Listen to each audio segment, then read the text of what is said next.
Los 12 poderes del hombre de Charles Fillmore. Capítulo 1. Los 12 poderes del hombre. El reino subconsciente en el hombre contiene 12 grandes centros de actividad que dirigen 12 egos o identidades. Cuando Jesús logró cierto grado de desarrollo espiritual, llamó a sus 12 apóstoles. Esto significa que cuando el hombre se está desarrollando de la simple conciencia personal hacia la conciencia espiritual, empieza a adiestrar mayores y más amplios poderes. Dirige su pensamiento hacia lo profundo de los centros internos de su organismo y a través de la palabra acelera la vida en ellos. Mientras que antes sus poderes trabajaban en lo personal, ahora ellos empiezan a expandirse y a trabajar en lo universal. A esto se refieren las escrituras cuando mencionan la primera y la segunda venida del Cristo. La primera venida es la percepción de la verdad en la mente consciente y la segunda es el despertamiento y la regeneración de la mente subconsciente a través del superconsciente o mente crística.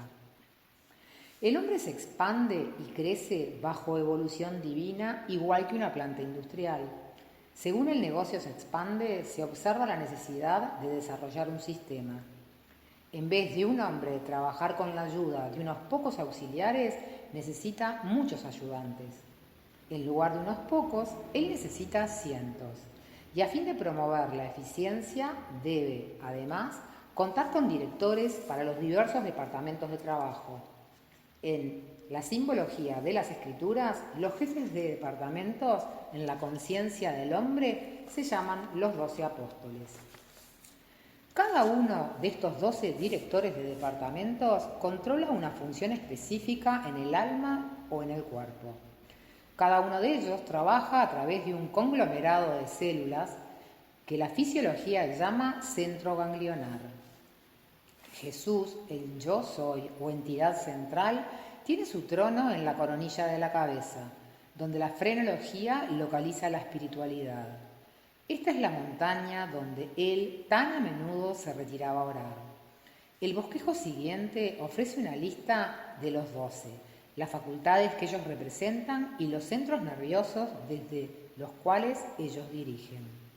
Fe, Pedro, centro del cerebro. Fortaleza, Andrés, lomos. Discernimiento o juicio, Santiago, hijo de Zebedeo, boca del estómago. Amor, Juan, detrás del corazón. Poder, Felipe, en la raíz de la lengua. Imaginación, Bartolomé, entre los ojos. Comprensión, Tomás, lóbulo frontal del cerebro. Voluntad, Mateo, centro del lóbulo frontal del cerebro. Orden, Santiago, hijo de Alfeo, ombligo. Celo, Simón de Canaán, nuca. Renunciación o eliminación, Tadeo, región abdominal. Conservación de vida, Judas, función generativa. Las designaciones fisiológicas de estas facultades no son arbitrarias.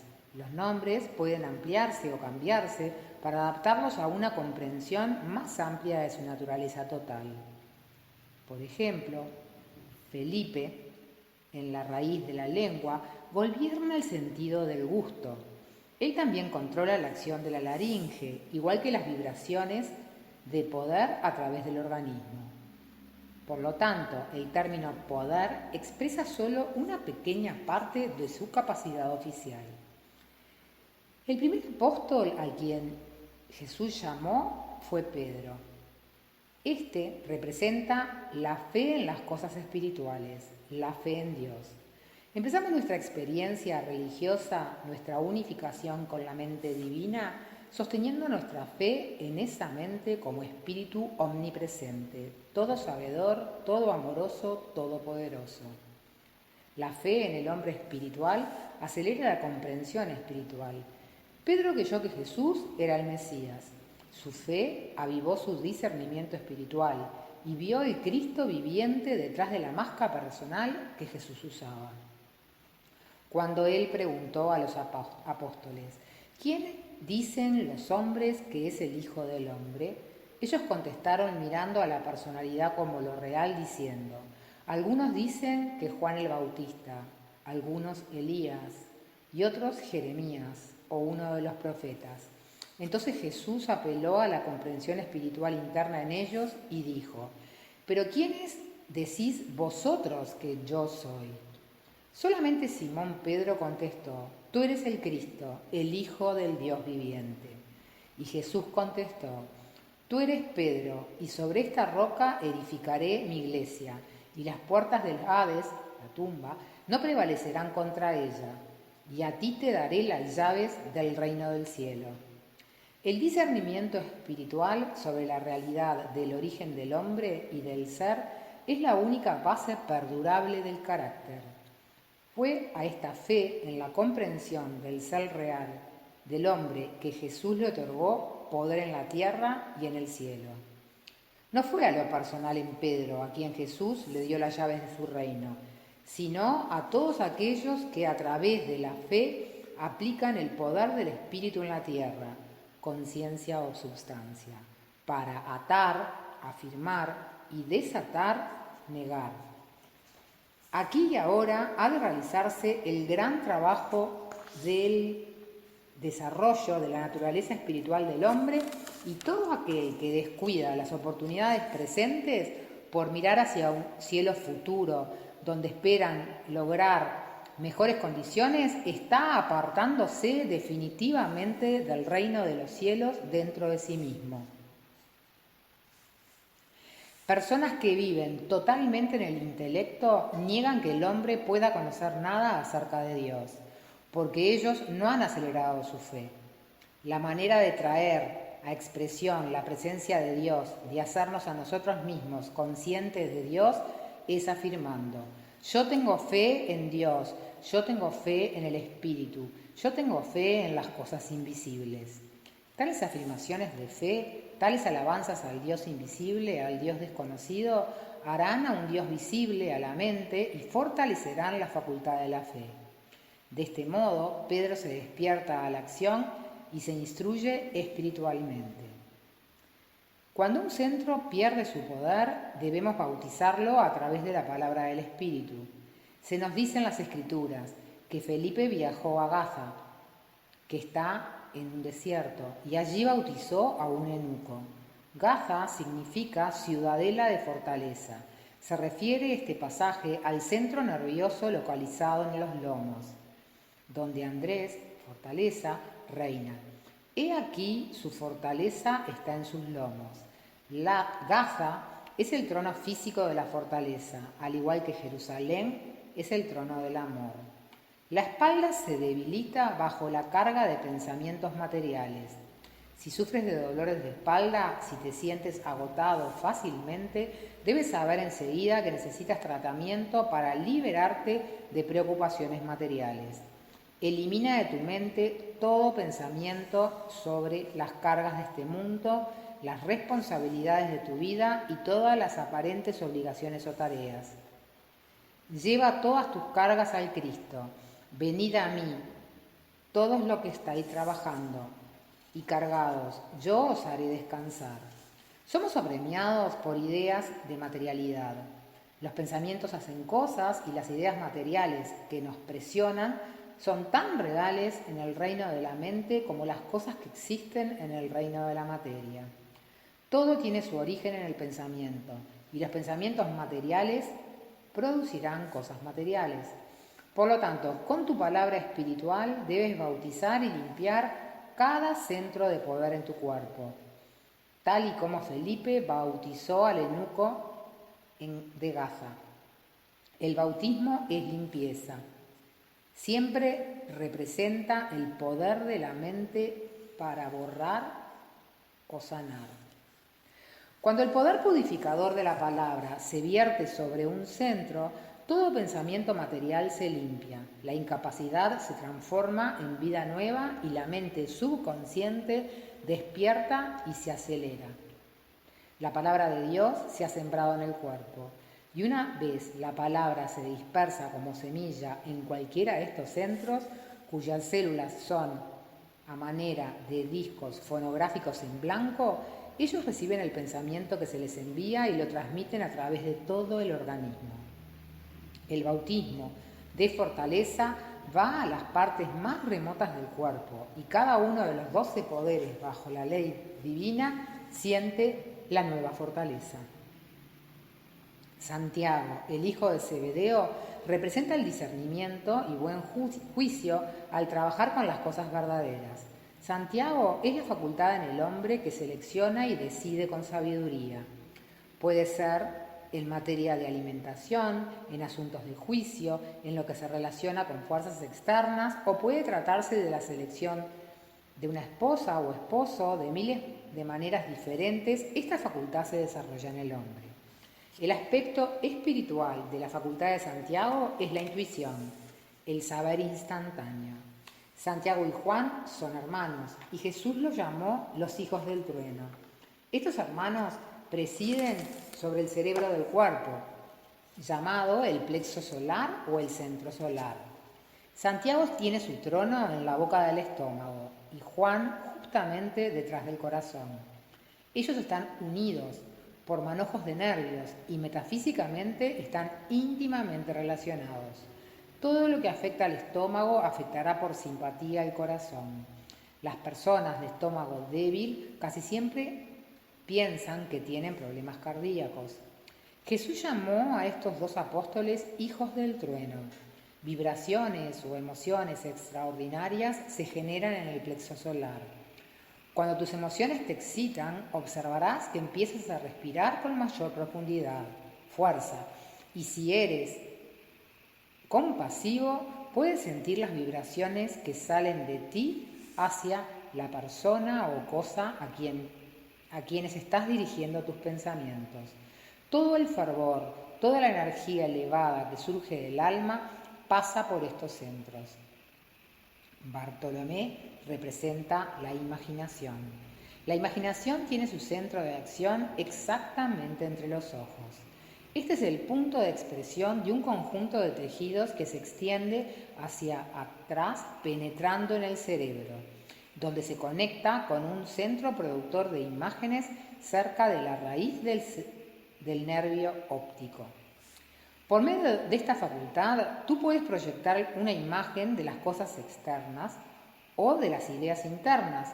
Por ejemplo, tú puedes proyectar la imagen de celos a cualquier parte de tu cuerpo y por medio de la química del pensamiento combinada con la función imaginativa, hacer que tu piel se torne amarillenta, o puedes imaginar y proyectar belleza al pensar en bondad y perfección para todos. Bartolomé se conecta directamente con el alma y tiene una gran influencia en la producción de cuadros mentales. Jesús lo vio debajo de un árbol de higos, estando aún a gran distancia de él y antes de que fuera visible a la vista natural. No formes ninguna imagen negativa, imagina solamente lo bueno, porque bajo la ley del pensamiento, combinada con la substancia, tarde o temprano lo que has imaginado se manifestará, a menos que lo desvíes y elimines por la negación. El hombre tiene facultades de eliminación, al igual que de apropiación. Si tú sabes cómo manejar ambas, puedes expulsar el error de tu cuerpo mental. El apóstol de la negación es Tadeo, quien dirige el gran centro renunciador de la mente y del cuerpo, localizado en la región abdominal. Todas las facultades son necesarias para la perfecta expresión del hombre. Ninguna es despreciable ni impura. Algunas han sido mal comprendidas. Por su ignorancia, el hombre las ha llamado inferiores, con el resultado de que ellas, al actuar de ese modo, le han causado dolor y sufrimiento. La eliminación por Tadeo de los desperdicios por conducto del intestino es una función muy necesaria. Tomás representa el poder de la comprensión en el hombre. Se le llama el incrédulo porque desea cerciorarse de todo. Tomás está en la parte frontal del cerebro y su colaborador, Mateo, la voluntad, ocupa la misma área cerebral. Estas dos facultades trabajan juntas en esta parte de la tierra prometida. Como la tierra de Efraín y Manasés, su herencia permanece sin dividirse. Santiago, hijo de Alfeo, representa el orden divino. Su centro radica en el ombligo. Simón, el cananeo, representa el celo. Su centro está en la médula, en la base del cerebro. Cuando el celo te consume y estás ansioso por realizar grandes cosas, generas calor en la base del cerebro. Si esta condición no se pone en equilibrio con la cooperación de las facultades proveedoras, cremarás tus células y obstruirás el crecimiento de tu alma, porque el celo de tu casa me ha consumido. Judas, quien traicionó a Jesús, tiene su trono en el centro generativo. Judas gobierna la conciencia de vida en el cuerpo, y sin su sabia cooperación, el organismo pierde su sustancia esencial y muere. Judas es egoísta, la avaricia es su demonio. Judas gobierna la más sutil de las bestias del campo, la sensación. Pero Judas puede redimirse. La función de Judas genera la vida del cuerpo. Necesitamos la vida, pero la vida debe encauzarse por caminos divinos. Debe haber una expresión de la vida recta. Judas, el traidor de Jesús, tiene finalmente que limpiarse del diablo, el egoísmo, y al purificarse permitirá que la fuerza vital fluya a todas las partes del organismo. En lugar de ser un ladrón atrayendo al centro del sexo las fuerzas vitales necesarias para la sustancia del hombre total, Judas se convertirá en un suplidor. Dará su vida a cada una de las facultades. En la conciencia que prevalece en la raza, Judas agota al hombre completo y el cuerpo muere como resultado de su ratería egoísta. Es por conducto de Judas, el deseo de apropiarse y experimentar el placer de la sensación, que el alma, Eva, es inducida al pecado. A través de los pecados de la vida sexual, desperdiciando la preciosa sustancia de la vida, el cuerpo pierde sus fluidos esenciales y eventualmente se desintegra. El desenlace es la muerte, el mayor y último enemigo que el hombre tiene que vencer. La inmortalidad del cuerpo será posible para el hombre solamente cuando haya superado las debilidades de la sensación y conserve su sustancia vital. Cuando despertamos a la realización de que toda indulgencia motivada solamente por placer le sigue el dolor, entonces sabremos lo que significa comer del árbol del conocimiento del bien y del mal o la causa del placer y el dolor. Si anhelas desarrollar gradualmente tus facultades bajo la ley divina, redime a Judas. Primero ten fe en el poder del Espíritu y luego háblale a Judas la palabra de pureza. Afirma para él la palabra de generosidad, bautízalo con todo el Espíritu Santo. Si existe en ti un deseo egoísta por entregarte a la sensación para experimentar los placeres sensoriales en alguno de sus aspectos, entrega ese deseo al Señor. De ninguna otra manera puedes entrar en la vida eterna. Estos 12 poderes se expresan y se desenvuelven todos bajo la dirección de la mente divina. No por la fuerza ni por el poder, sino por mi espíritu, dice Jehová de los ejércitos. Tú debes mantener el equilibrio durante todo el proceso de traer a expresión los 12 poderes del hombre. Debes comprender que ellos surgen de Dios, que son dirigidos por la palabra de Dios y que el hombre, Jesús, es su director. Fin del capítulo 1. Próximo capítulo, capítulo 2, el desarrollo de la fe. Muchas gracias.